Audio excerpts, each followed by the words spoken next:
Hello, my diamond. SheilaTruelove here with you this fine morning. Let me just fix this a little adjustment. I'm hanging out with the sovereign woman here, and she's talking about how more and more women are saying no to marriage and the reason why. And I agree with her.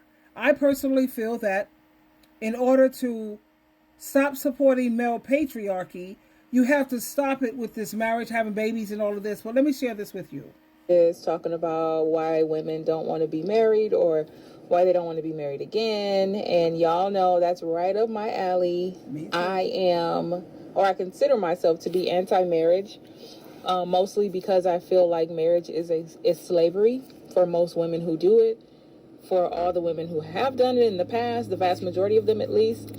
And I feel personally that the number one way to help fight patriarchy for women is to not get married and not have children. Now, there are plenty of women with children who wants to fight the patriarchy, and there's plenty of women who have gotten married and who are married that still want to dismantle patriarchy, and that is fine.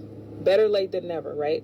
But I'm just of the opinion that for women like me, child-free women and women who don't care nothing about getting married, that's the number one way to fight patriarchy. Don't feed into patriarchy, because I feel like having kids and getting married is just making it worse, making it bigger, making it more dangerous, especially nowadays that women can live on our own and do what we want to do, and they're constantly trying to roll back our rights because they don't feel like we should have rights. Okay? And this is just my way of saying F the patriarchy. But if you want to get married one day still after all of this, I have no idea why, but that is your business. I'm happy for you. Do you? I really don't. When I was married, I found it to be really underwhelming and overrated. I never at any point felt like I was doing something special or magical. If anything, I felt like I joined a cult. Because people would get really weird about me going off script in terms of being a wife and just getting married. For example, I didn't take my ex-husband's last name when I got married. And if you didn't know this, if you're a woman and you marry a dude and you don't take his last name, people get real freaking weird about it.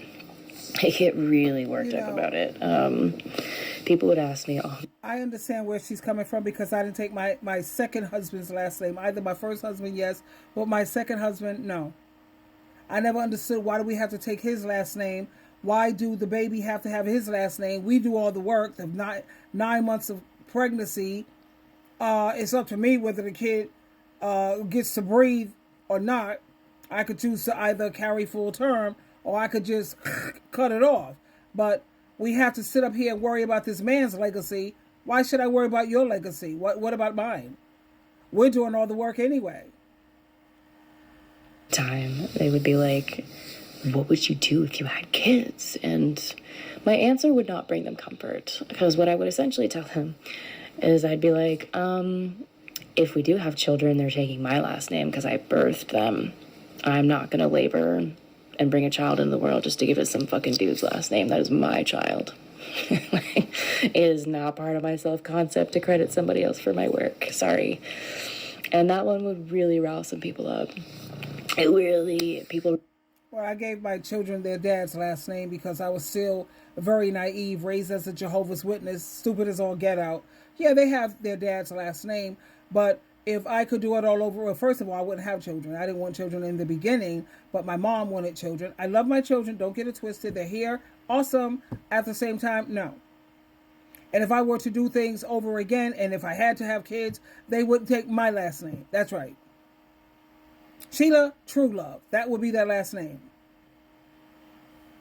Really did not like that one. And to me, it seemed like the most logical thing, to be honest with you. I don't understand why we give children their dad's last names. It seems kind of wacky to me. And listen, I don't want any women in my comments justifying why they took their husband's last names or why their kids have their husband's last names. I don't care. I don't either. I don't care. Like, I don't have any hatred towards you. I know people just do what they do, but what I'm just talking about is my experience of not doing what everybody else is doing. That's right. And how people freak out on you like you're in a cult. You know what I mean? So it's just odd. It was a really weird time in my life. And I just kind of felt like I was always getting this subtle pressure from the world around me to give up my personhood once I became a wife. And I really didn't like that. And I couldn't quite articulate it when I was married, but I can see it very clearly now. Are you ready for marriage? Yeah. You sure? Yeah. Denise, this girl does not cook. She does not clean. Yes, I Please do. tell me I how do she- cook and how she clean. I lives cook her and marriage. clean on girlfriend level, not on wife level, okay? When I'm the wife, I will start doing more. Now I'm girlfriend. What do you want me to do? Cook for you every day when I'm telling you you're crazy? That is what it means. I cook and clean on the level at which I am, which is a girlfriend. I don't blame her for not going all out. You want the wife package, but you only qualify for the girlfriend package. You get what you pay for. You want to upgrade her ring. And the fact that he thinks that cooking and cleaning is what it takes to be a wife? Like, I don't know what cave he crawled out of, but girl, send him back. Some men see women and see their utility. I recently did a video about this man that's like, if he invites a woman over and... You know, when I listened to this the first time, the first thought that came to my mind, these men feel that if you don't know how to cook and clean, then you're not wife material. Really? How many of you men know how to build a house? How many of you men know how to fix plumbing so we don't have to spend thousands of dollars having it fixed? Fix the roof. You know how much a roof costs? $20,000 to $30,000. How many of you men know how to fix a car so we don't have to take it to the shop? How many of you men know how to make furniture? Or how many of you are carpenters? So I guess you're not a real man if you don't know how to do those things. Like I said, can you build a house? Can you do, you know what I'm saying? she doesn't immediately start cooking and cleaning for him, that she's not the one. There are some men that only want to get married, or a big part of why they get married is because they don't want to pay. They don't want to outsource a cook. They don't want to outsource a housekeeper. They don't want to outsource any of those things. They want you to come in here and get to work. Get your apron and your duster and bust some suds. Not every man sees a woman and wants to make a mule out of her.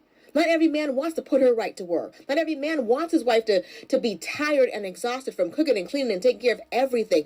There are two different types of men. You have some men that want you down in the trenches with them. If they work hard, they want you to work harder or just as hard as they do. And there are some men that work hard so that you don't have to. And well, I'm down in the trenches with you, working just as hard as you are, unless, of course, we want to have children and I'm pregnant, because I'm sorry, I'm a 50-50 girl. A lot of women don't feel that way, but I do. You know, when it comes to women saying, well, you want wife privileges, but yet you don't want to put a ring on it. Why are you trying to get a ring anyway? But okay, that's beyond me. But my thing is, a lot of men, their rebuttal is, why should I spend my money on you and give you wife privileges, like spending my money? And my rebuttal to that is, show me where a man spends his money, and I'll show you what's important to him and what he values. That's what women are mainly concerned with. And I'm talking about women who are mentally and emotionally healthy women. Anytime you have a man that starts out the gate and he wants to be cheap and stingy with you, that man don't value you. That man, you're not important to him. He really don't care about you. And I'm talking about an average Joe. Somebody who just works an average job. I'm not talking about a man. He has money to burn because he's rich or he's well off. So even though he spends money on you, that don't necessarily mean he cares about you or value you. I'm talking about the average hardworking man who's still willing to go in his pocket and spend his money on you. That's a woman's way of being able to determine how much does this man really value me. That's what it's all about with a lot of women. It's not necessarily about being a chicken head or you're materialistic or you want to know, baby.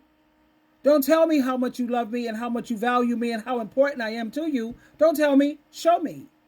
And as a man, men are supposed to be providers. Show me that you're going to be able to provide. If you're cheap and stingy right now from the start, I already know what the future looks like.